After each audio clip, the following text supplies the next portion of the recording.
歡迎嚟到 Sporty Popcorn 咧，今日請到我覺得係運動產業嘅鬼才啊，Charles，耶！咁我正式介紹佢啦，Boost Up 嘅創辦人吳卓豪先生啊。不過 Hello，大家之後好。我就淨係用 Charles 嚟形容你啦。好。點解我會覺得阿 Charles 係鬼才呢？因為即係認識你都有5到6年時間啦，咁都知道你喺運動產業咧都經常諗好多 idea 出嚟，而嗰樣嘢咧我自己係冇諗過，但係哇，我覺得好勁啊！呢個人，可唔可以分享下點解會開始做運動產業呢個即係 event 嘢呢？其實我諗一開始都係自己好想去揾一啲新嘢去玩，咁因為自己做咗咁多年活嗯動，其實都會覺得喂，我做完一次之後，我有冇啲嘢可以再做得多啲，再揾嗯多啲人嚟玩，咁同埋有啲咩令到人覺得喂，我哋真係好想去玩呢？嗯咁所以過往搞咗一啲唔同嘅活動，都係 base on 一啲 IP 啊，去嗯揾啲新嘢去試啊，咁。冇㗎，都係憑着一個好奇心咯，即係想好多時都係想試下自己得唔得。我就覺得好多嘢都要嗯試完 OK 啦，啲人中意玩咪繼續做，唔中意玩嘅咁咪換個模式咁樣去玩。嗯，你自己點樣睇個 trend？因為我見你依排依2、3日你 IG 好活躍，你不嬲活躍㗎啦。但係有段時間可能忙啦，出差少咗 post 嚇，嘢啦。但係依排見你好活躍，又做啲跑步團啊，我冇記錯，跟住係係係。又做一個新活動啦，Boost Up 個活動啦。究竟有啲咩新嘢玩呢？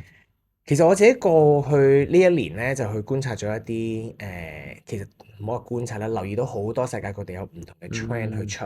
咁最主要嘅可能係大家其實見到有啲跑步嘅團體啦、嗯 run club 啦，其實世界各地啦，唔好淨係講香港，其實越啲跑會咧，而家係講緊一個禮拜日咧，可能喺倫敦啊、澳洲嗰啲咧，一個禮拜1000人圍住個沙灘咁就跑，跑完之後咧就唔係翻屋企嘅，大家一齊去唔知霸咗成個公園去野餐啊，去咖啡啊飲咖啡啊咁樣，咁唔係一個月一次喎，係一個禮拜 keep 住咁樣去做，嗯咁你又會見到嗱，好多人去查跑 Hyrox 啊，Hyrox 係一嗯個 undeniable 嘅一個 trend 啦，嗯又見到好多人開始去跑完 Hyrox 又會見到好多喂想試一啲唔同嘅比賽啦，一齊去玩，一齊去 gear up。嗯咁比完賽啊，或者去玩呢啲嘢咧，你又亦都會見到 Gen Z 而家有好多就係夜晚唔出去蒲噶啦。我哋以前嗯細個夜晚中意11點鐘先至慢慢着嗯，換衫出門口，係而家就朝頭早6、7點咧，而家開始有啲 coffee rave 啦，再晏啲咧就成係班人中意出去跑完步就去 party。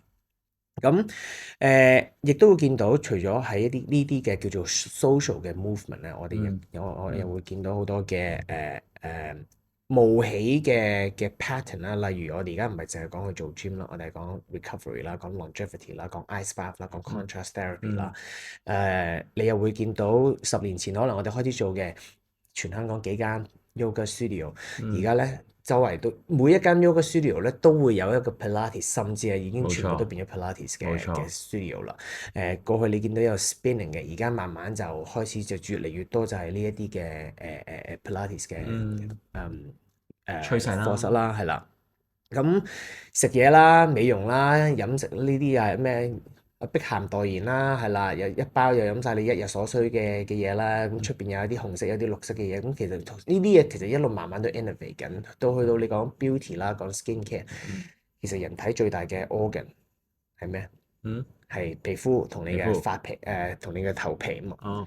咁所以又越多人去講，除咗之前講 mental wellness，跟住講 guts 啦，而家講 skin wellness 啦。咁個 wellness 亦 Skin wellness 我好想知喎。係啊，即係佢哋唔淨止係講其實有幾健康，你有幾rejuvenate，其嗯實係講緊你成個 routine 同埋成個 experience。所以我覺得有好多嘢而家係已經係落到去一個 experience driven 嘅年代，即係個個都喺度拿住個電話，但係其實咧一放低個電話咧，最開心最好狀態嘅時候就係同人去相處啦，，social 去 social 啦。即係由 online 變翻 offline offline 啦。冇錯，呢個新嘅趨嗯，勢一定係 experience driven 嘅趨勢。同埋好似而家發現咧，大家好似即係電話就一定離唔開，因為 AI 化咗啦，好多嘢係。都一定要用電話或者電腦去做啦。但係好似最近啊，真係多咗 Gen Z 嘅朋友仔咧，係會想同個手機脫離一下。Yeah。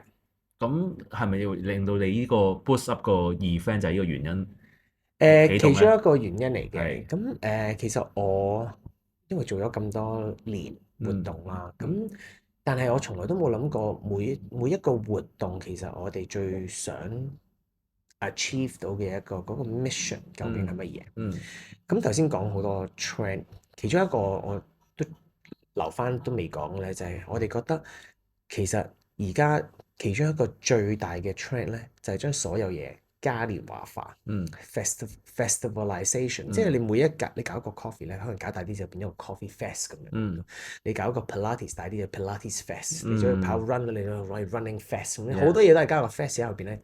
呢一個入邊嘅社區嗰個 community 嘅聯動就開始去冇行緊嘅。錯冇錯，咁呢個其實都係一個經濟鏈，都係一個 ecosystem 嘅其中一個好嗯重要嘅一個 piece of puzzle。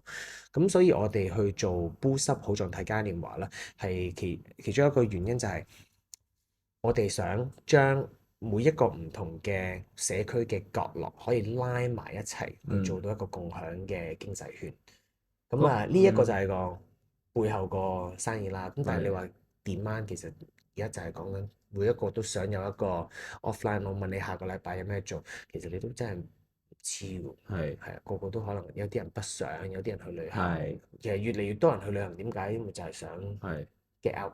冇錯，錄緊音嘅時候，我老婆同兩個女都去越南玩10日，而我係最忙呢幾日係完全去唔到玩，佢哋就好係啊好嘆啦，好嘆同埋北上真係多咗，因為例如可能上兩個禮拜日，我都同成家人就去咗澳門，再去珠海，個物價真係太過癲啦，係啊所以變咗真係喺香港消費係唔同咗，反而就而家你哋開始搞一啲運動嘅 fest 啦，或者係pickleball 嘅比賽啦。咁多反而呢啲係吸引到啲人去商場度去流連同消費咯。去玩下咯，同埋真係嗯你話如果真係好多嘢玩，你可以每個禮拜你都可以有overwhelming 咁多嘅嗯選擇嘅。咁我都覺得啲人都留喺香港有意義嘛。但係你話如果真係想放空啊，真係嗯想做一啲嘢，但係你其實咧，你碌開嘅 IG，你碌開啲咩，你都係好 bound 咗喺嗰間 gym 度，嗯或者喺嗰個 cafe 度，或者喺嗰嗯個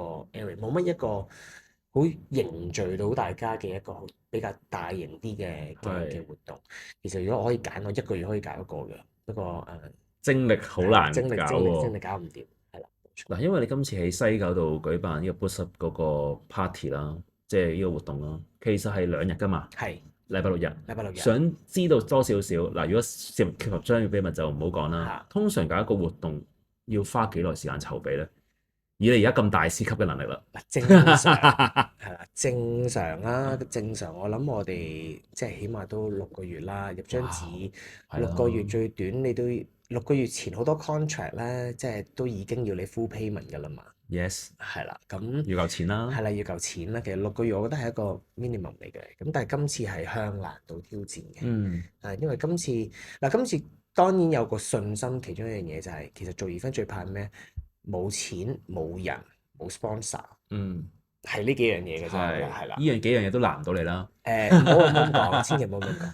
但係人咧就真係好睇你個 contact，就係睇你個 community。嗯咁時地人開始埋咧，咁其實第一個埋啦，梗係要揾拍檔啦。係啊，拍檔，咁本身真係唔 comfortable 喺呢一個 timeline 去做嘅。咁但係因為我今次咧，我哋揾咗萬寧去做。嗯咁萬寧喺背後入邊，其實佢有好龐大嘅團隊啦，佢又有好龐大出邊嘅一個嘅exposure 啦，全香港300間鋪頭啦。最緊要佢哋係即係其實佢哋個理念啊，係一間好普通嘅零售商，可以講好普通嘅零售商，一個零售店啦，係啦，零售嘅連鎖店啦。我即係想講咩？你想講大眾嘅零售店？係啦，大眾嘅零售店，但係嗯我哋呢啲搞 experience 點解同佢可以拍到咧？咁其實嗯佢哋都係一路去揾緊一啲唔同嘅多元社區體驗，都係想去再去 innovate 翻自己嗰個嘅 position。咁好重要有佢呢個理念嘅 alignment，其實呢件事先可以喺咁短時期。其實呢件事我哋係新年啊，講緊係農曆新哇年後。即係2月19號我生日之後，係啦，2月我哋先至同西九正式去行簽呢張約，跟住先至開始同我哋各個單位嘅工作單位去做。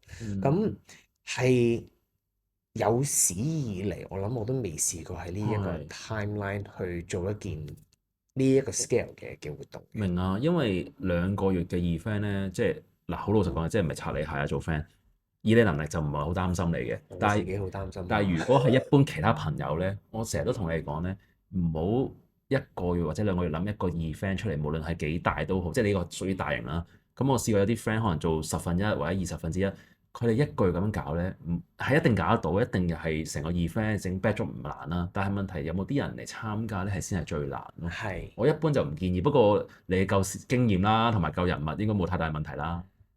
好睇嘅真係，即係唔係，知因為我哋以前就話一路有 keep 住一個 following 有個 trend，咁但係因為始終而家都係自己出嚟開新嗯，一個新嘅 project 全新啦，係咯，嘅嘢啦，咁我其實背後係冇一紮呢一啲嘅 follower，即係 follow 得我嘅可能就係我個人嘅嗰啲嘅你都係個嘅 KOL follower 啦，啦，千祈唔好咁講，係啦，咁但係你話要去塞滿我哋而家 aim 緊兩日加埋我哋 aim 6000人。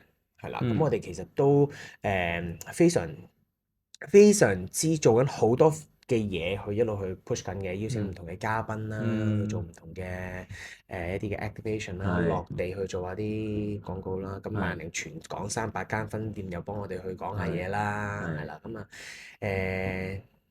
所以活動係橙色㗎啦，其實呢個真係好笑。係我哋點樣夾嘅咧？我上年同你錄完第一次錄音，冇出到街啦。我放咗你本身係啊，你知唔知你放棄咗一個權利啊？你本身係呢個節目啊第6集嘅嘉賓，仲係第一個男嘉賓上嚟嘅。以前我哋呢個節目係唔請男嘉賓上嚟，跟住但係嗰集出唔到街啊。因為你唔當我係男人啫。我咪唔係啦，係最後你唔得閒出，你不過係幾尊重你，先打破監製俾我 setting。監製本身就係話淨係請靚女，頭先你見到嗰個靚女教練啦，係啊，係真係好可惜，不過唔緊要，事隔1年仲勁咗，翻嚟啦，仲勁咗，我第2個身份。係。但係嗰陣我哋去做，我其實就因為要 plan 結婚，因為嗰陣未開始諗結婚，咁完全就係將個1年攤開咧，就乜都唔做。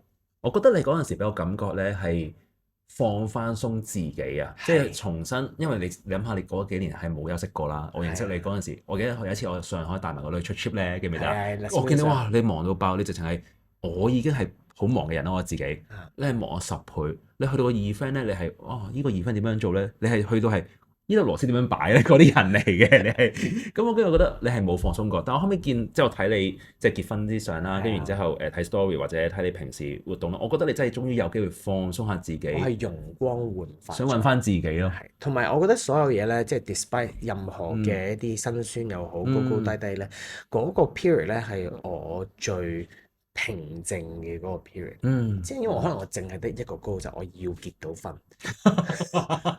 我12月結唔到婚，我大鑊啦。係咪25年啊？12年係啊，25年。因為嗰陣我4月開始就叫做remain 翻呢個 goal 啦。我嗰陣連結婚喺邊度啦，個 target 啦，時地人啦，乜都未有嘅。係。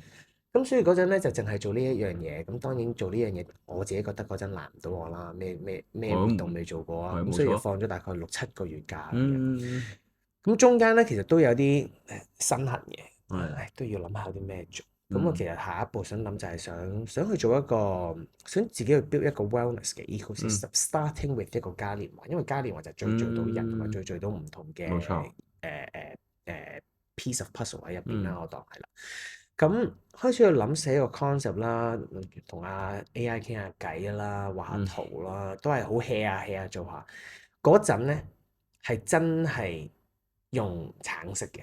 即係嗰陣係自己去做嘅時候咧，都係用緊橙色，因為我覺得我係要戶外，我要好有活力，我要好有嗰種，我要俾人覺得我嚟呢個活動咧係可以注射到個正能量俾你嘅。係，所以連改名咧我都係講 boost up。冇錯。嗰陣未有中文嘅。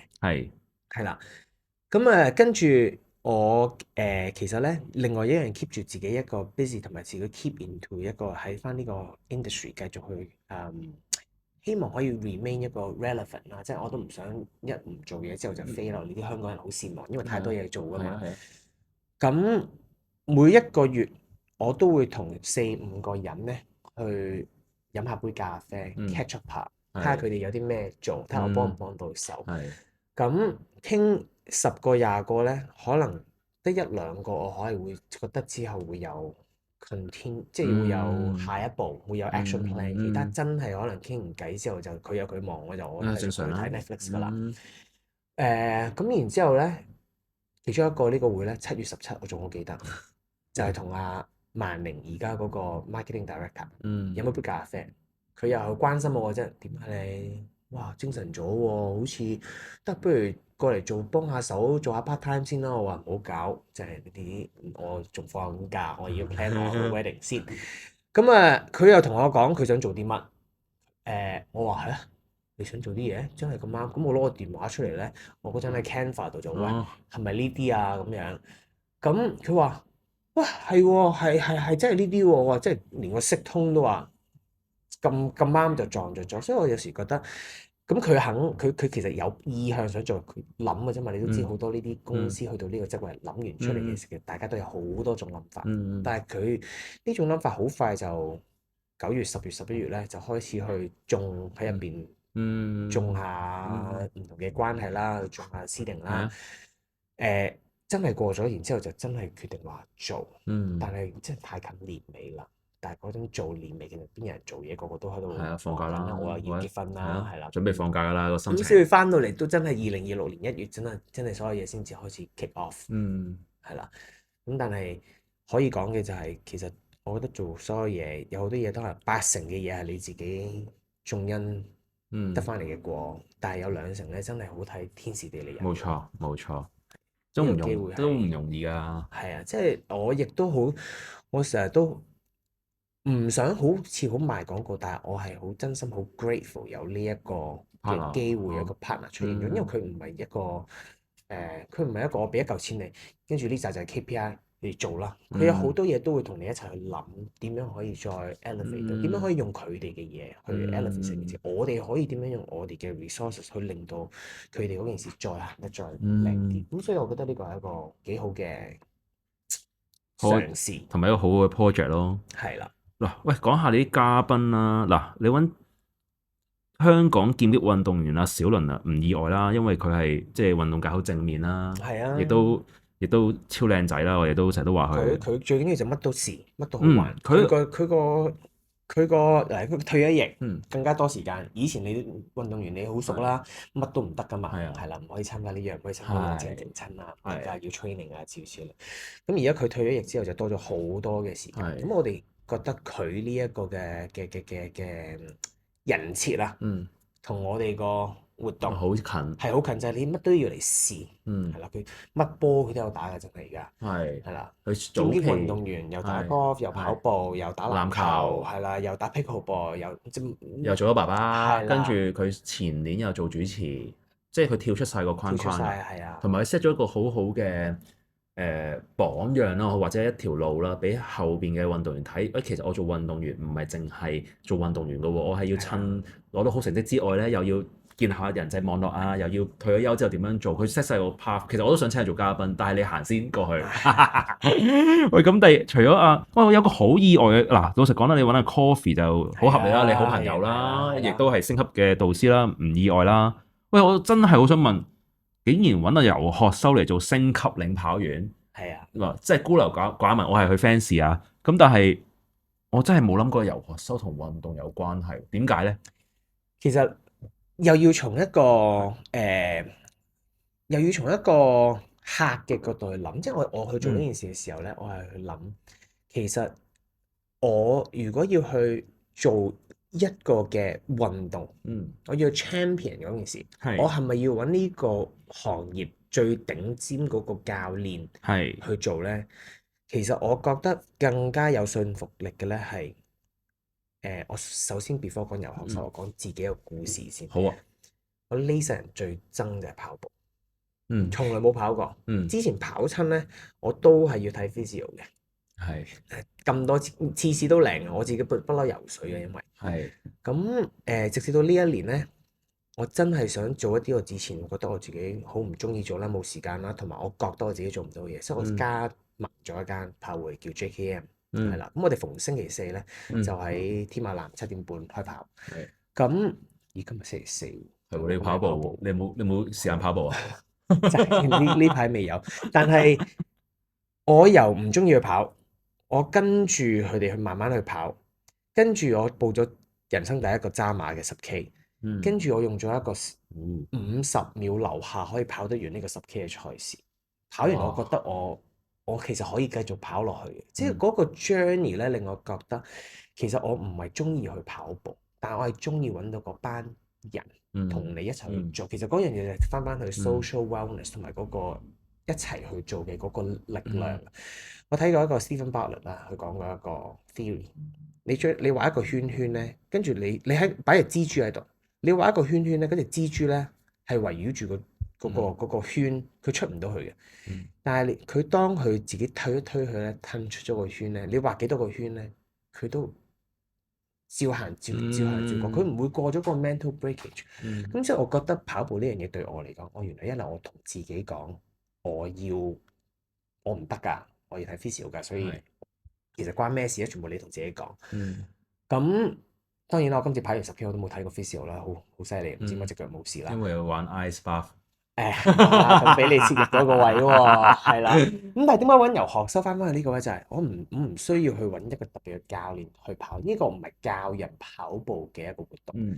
呢個係聚集到一班中意跑，唔代表佢跑得好嘅，但係中意一齊去做，慢慢去一齊變好。其實呢一個 journey 先至係更加值錢啦，值錢同埋你冇㗎，你唔中意咧，我點樣逼你去跑？都冇用，但係係咯，係啊！但係如果你話我不嬲都冇乜興趣，但係咦佢都跑喎，其實個魔力係啲咩咧？咁咪我覺得由學收就係嗰樣嘢咯。我想補充翻咧，我哋兩個頭先講值錢嘅地方，唔係話金錢個錢啊，而係你鼓勵到啲人唔肯做運動，唔肯為自己健康嘅人去嘗試一樣佢唔中意或者佢冇做唔到嘅嘢，嗰下先叫值錢，因為嗰個即係身體健康無價啊嘛。喂，我係咪好啱啊？今次好啱啊，中晒，冇錯。係啊，所以呢樣嘢係不嬲，你呢幾年做 event 都係嘅精神嚟嘅，冇變到啊。就係其實點解自己一開始中意瑜伽，點解自己開始做健身，點解自己開始做乜？其實都係由自己嘅嗰啲嘅呢一啲嘅初次嘗試去引起嘅。咁啊，同埋我好 respect 呢樣嘢咧，即係你都知我都好研究呢個運動產業啦，即係你問我數字我噏得出嗰啲啦。係啊。但係我真係睇翻你俾我啲 material 咧，即係有啲教練咧，即係可能我自己唔夠勤力啦，我都未必認識佢。雖然可能佢已經好人氣，即係我都覺得啊，原來永遠都係學唔晒所有嘢，即係永遠都係有啲人未識晒。同埋講真嗰句，我哋呢個年代，我同你差唔多咁大。喂，你年輕過我好多。而家2000年啲人都畢業啦。係咯。即係嗰啲畢業出嚟，其實有新嘅一個 wave 嘅人咧，Gen Alpha 都出緊嚟啦。我哋要去揾呢啲嘅老師，其實如果我哋真係唔去，你睇下你做你起碼有個 podcast 可以邀請人嚟傾下偈啊。我唔去揾多啲呢啲咁嘅人咧，我揾嚟揾去都驚會嗰班仍然後生啦，但係你會驚覺得變 outdate 啊，outdate 係咪啊？係啊，所以我覺得我哋活動其實咧係一個橋梁嚟嘅，係一個 bridge 嚟嘅。譬如話我哋做點解萬寧要同我哋做啊？因為萬寧就係要將佢哋嘅產品同埋佢哋嘅 offering 同埋佢哋嘅受眾，再去 expand 去下一個 generation。同樣地，我哋做嘅嘢都係一樣，我要慢慢拖落去。所以我一路要喺啲，我而家90啦，自己係啦，我好大方可以講係啦。唔緊要啊，你仲細我90至2000嘅人啦，都2000打後去到15年嘅人，其實都開始真係要。而家開始有啲咁嘅靚有啲後生啲啦，係啦，唔好講呢啲。Gen Z 嘅人都已經係做緊好多呢啲咁啊，好叻咯，好叻啊！推啲聚腳嘅能力好強。係，同埋我唔知你感受有冇咁深，因為你都年輕我5、6歲啦。我個感受係咧，我之前都同啲同事 beef 啊，即係話我10年前即係16年嚟做運動公關，我叫做所謂健身界第一個啦。即係幫啲教練 branding 做帶佢上鏡拍電視教人做運動啊，或者拍廣告。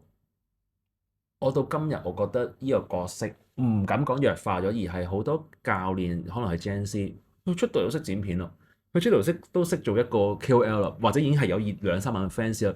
佢基本上係唔需要你幫手去做。當然我哋亦都好多價值嘢啦，例如可能真係安排你拍廣告或者做媒體訪問都仲有少少影響力，但係我覺得嗰個影響力冇10年前咁勁咯。我覺得係成個世界已經變咗係啊個模式啊，即係而家有好多嘢已經係獨立自主係，versus 以前係龍頭大佬，你有好多嘢即係你識一個人，嗰個人就幫你打通晒任督二脈。而家個個就覺得，同埋我覺得咧，我遇過好多教練咧，其實佢哋都會有一樣嘢係我會幾 inspire 嘅。佢哋以前啲人好怕失敗。嗯我淨係做呢個，咁佢做唔到咧，我就唔得噶啦。嗯但係而家好多嘅教練咧，呢個唔得，考第二個牌，呢個唔得，再考第二個牌。嗯我就而家有好多我認識或者喺而家我有傾過嘅人咧，手執4-5個唔同嘅牌咧，佢乜都教得㗎，但係佢唔會乜都教，嗯佢只不過攞咗好多牌去試。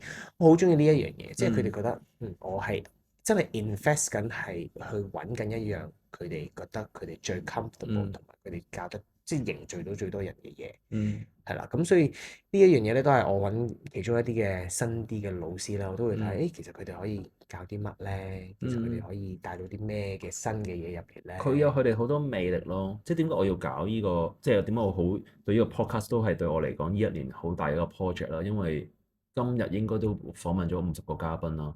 咁我每個嘉賓有啲可能你已經係成名，做得好叻都好啦，做得好叻啦。有啲可能佢真係啱啱出嚟做2-3年，佢未必係好知名，不過可能係 IG followers 多啲 fans。我都會邀請呢啲朋友仔嚟傾下偈。一來就係想俾一個平台佢可以好真心講説話啦，二來真係傾偈嘅過程學到好多嘢咯。即係就係好拍 old day 啊！即係 suppose 我啱啱41啦，即係你去到40歲，以前嘅40歲咧，10年前、20年前啦，係應該開始係已經可以係唔使變自己，唔使進步就可以食老本食到60歲噶嘛，講得俗啲啦。係，但係而家嘅40歲可能都係一個新嘅年紀，仲好即係要好年輕去學習嘢，你唔可以 out day，因為變得太快啦。AI 啊，social media 啊要變係真係可以變得好快，但係同樣地，其實亦都俾多咗好多。俾到好多樂趣你去，即係如果你中意求玩嘅話咧，其實我自己做得咁辛苦，但係覺得都真係幾有，仲係學到好多新嘢。我相信你哋做 podcast，我成日都話，我諗做 podcast 係最容易最快學嘢嘅。冇錯，聽又好，做主持又好，或者過嚟分享人都好，都會學到好多嘢。係啊，係有冇心機去聽咯？因為而家 podcast 我哋通常錄啦，都起碼半個鐘至1個鐘啦。咁我發覺我好多聽眾嘅朋友咧，佢係會揸車去聽，即係佢未必睇個畫面，但係佢揸車去聽。我都成日聽翻我自己同台嗰啲主持嗰啲 podcast，自己嗰把聲講嘢嘅。我自己我聽嘅為咗唔係聽我把聲，唔係 J 我把聲嘅，因為我自己老實講嘅，我做主持仍然有好多進步位啦。咁因為始終未必即係咬字未必最清晰啦，但係我相信你1年前同今日嚟，你會見到我有啲變化啦。因為我都逼自己進步嘅，所以我就要聽其他台主持同埋聽人哋嘉賓講乜嘢咯。我覺得你係要睇下你想睇咩啫，即係有時同教練一樣，我唔係要執你個 technique 噶嘛。我有時聽你，我唔係聽你咬字，我真係聽大家嗰個對話。我覺得同你傾偈最好聽嘅就係聽緊有好多問題，其實可能咧你嗱今日其實同各位講翻聲，冇人俾個問題我㗎，咪就係呢啲你可以拗到好多水去吹。其實做一個 podcast 又好，做一個 radio 嘅 host 又好，唔係我要抱歉嘅，你嘅公關團隊好稱職嘅，佢係追咗我好多次俾問題嘅，而我有好多次咧，因為我其他人咧我會即係例如佢有其實第二個嘉賓咧，我真係會俾問題佢，我乖嘅，但係因為咧我同佢太熟啦。我俾問題佢咧，佢一定唔跟 flow 嘅。我話你同佢講啦，我同佢咁熟，唔好問問題啦，黐線唔好咁官方啦，我實街到你，我實令到你想講乜都講得到嘅，係咪？咁所以啲咪就係好聽咁就技術咯。因為我自己好多嘉賓，你都算叫做識咗好多年，同埋都見過起碼6至10次啦。我有啲嘉賓真係9成9都見過，但係可能見1-2次，我都會俾佢哋都會有個感覺就係，咦點解你好似好熟悉我？因為我話我邀請得上嚟，我一定係本身欣賞你先啦，欣賞你啦，再有做少少功課啦。呢個係我想個 podcast real 啲啊，唔使太過官腔，咁變咗大家先傾到偈咯。最後2個問題啦，知你講時間嗱，因為我覺得你個活動咧好正嘅一個，就係我都唔係好明白嘅。最近咧年輕人咧好中意 Canton Pop 喎，可唔可以講下點解突然間呢個熱潮會爆發咗咧？咩黐線咗？年輕人我哋呢啲年紀而家先至最多人去啊，都唔係咩？係啲年輕人啊！你試下去你梗係未去過，我真係你肯定未去過。你去我識玩啊到嘛，你去到嘅話，你根本全部見到嗰啲咧，唔係嗰班即係我呢啲年紀嘅朋友，三廿零歲咩啲其實應該講咩人都有，係咩中意聽容祖兒嘅人咯。即係你冇諗過廿歲會中意聽容係咯，我唔祖兒㗎嘛？係好明係咪？喎。但係真係有好多呢，即係好似一個 throwback 咁啊！而家。嗯係咁，我哋今次做其實你頭先講創新啊嘛，都要 keep 住學新嘢嘛。咁我又要 keep 住 in trend 啦。咁所以今次咧，其實我哋去做 boost up 咧，始終第一次去做，鬼有人識你咩？係啦。咁所以我哋個 brand 咧，其實係零 value 嘅。咁所以我哋就做咗好多新嘅嘗試。我哋去將我做咗好多 speed dating，係啦。將一啲冇乜望落去冇乜關係嘅人咧，全部拉埋一齊。咁 Cantomania 咧，其實係我其中一個我嘅重台戲嚟嘅。Cantomania 本身全香港係一個有規模嘅廣東歌 party 啦。咁但係佢哋好多時都係夜晚喺唔同嘅地方去做好多 DJ 嘅活動，去搞好多其實娛樂場所嘅氣氛嘅，即係酒店又好啦，club 又好啦，室外嘅場地啦。咁但係我同佢哋啲 DJ 啦，同佢哋傾過啦。喂，其實你覺得你健唔健康啊？即係你慢慢咁樣打碟啦、夜瞓啦，係咪代表你唔健康咧？咁樣，喂，有冇試過諗下去日頭喺我一個健康嘅場地做，將 Cantomania 呢個 brand 再立體化少少？係咪因為夜蒲就等於你唔健康咧？咁我覺得呢個想法就唔係咁單方面㗎嘛。而家咁我嘅一個同我合作無間好多年嘅一個老師 Uta 啦，大家一講佢個名就知道佢係咩人嚟㗎啦。咁但係佢其實又係一個 multi skill set，咩都得，好有 energy，去到只係一個非常之一個好嘅 role model。去到某一個年紀，其實你都仲係咁 active、咁 in trend、咁 fashion。其實老實講，如果你唔 Google Yuta 咧，你唔會估到佢幾多歲咯。係㗎，係因為實在太年輕啦。太年輕啦。佢無論外形啊，或者嗰個對 fashion 嗰個觸覺啊，都係好貼啊。所以佢啦，咁佢跳舞啦，佢做 dance fitness 已經好正啦，好正啦。加埋佢入嚟，我再加多一個新鮮滾熱辣全民造星嘅決賽者，今年葉 Sir，葉 Sir 我都好中意佢。係啦，咁葉 Sir 又係一個我真係睇電視我先識佢，但係我見到佢嘅 personality 啦，佢人格啦，都做好多 give back 啦，做好多 community，用生命影響生命啦，即係我覺得呢一個嘅組合咧，前所未有。葉 Sir 係俾我感覺，因為我唔識佢真人啦，但我覺得佢好提攜後輩，好願意去做呢樣嘢。就係嗰集，我覺得係應該係咪全民造星6啊？嗰集最好睇咯。咁佢又有 skills 又好睇。咁呢張3個人加埋就將3個唔同嘅元素就做咗 speed dating 啦，就做咗一個廣東歌汗水派對啦。同埋我唔係夜晚10點半玩嘅，即係啲人見到10點半咧，可能第一時間諗到夜晚啊嘛。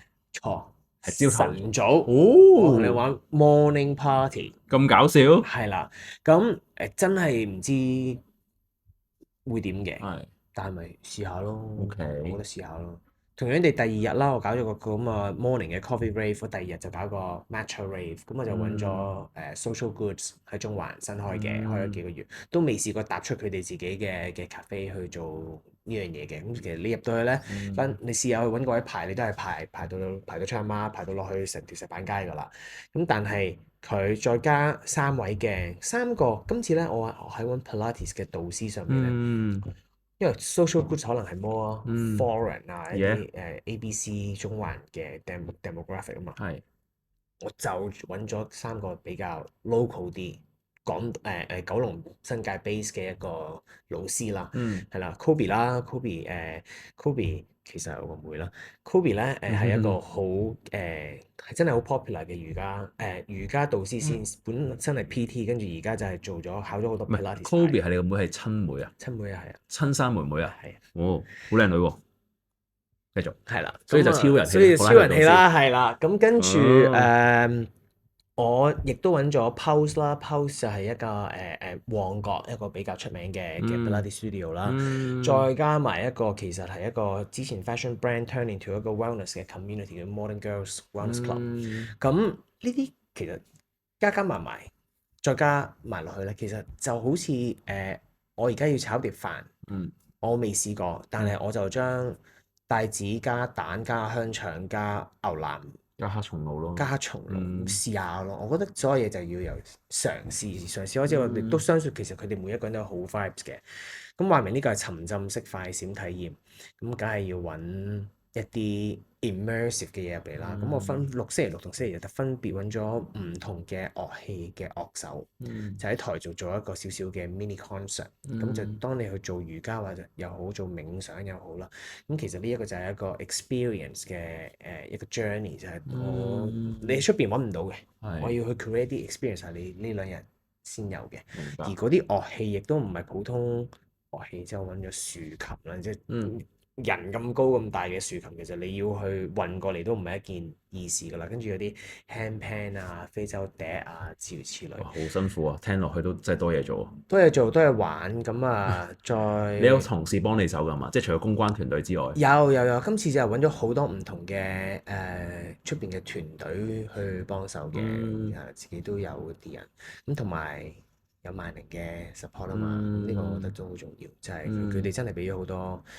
佢哋嘅團隊啊，都俾咗好多力一齊去做呢件事，同埋佢哋亦都帶咗佢哋成個專業團隊落嚟我哋個會上。即係其實嗰樣嘢除咗淨係玩，即係我哋以前做好多玩樂味嘅嘢，咁但係 wellness 除咗玩樂味，其實你點樣先可以揾到你個好狀態咧？咁佢哋亦都加咗佢哋嗰啲專業嘅檢測啦，有中醫啦，有頭皮啦，有皮膚測試啦，有體重啦，有心血啦，去幫你去講。你玩完之後一啲嘅，或者有啲咩係適合你去玩，有啲唔適合你去玩。咁嗰件事更加 multi-dimensional 多元啲。咁算係一個好充滿未知之數，但係充滿 excitement 嘅feel 到嘅體驗。不過好可惜啊！你嗰日舉辦嗰兩日，我出咗差，見證唔到你嘅新 project。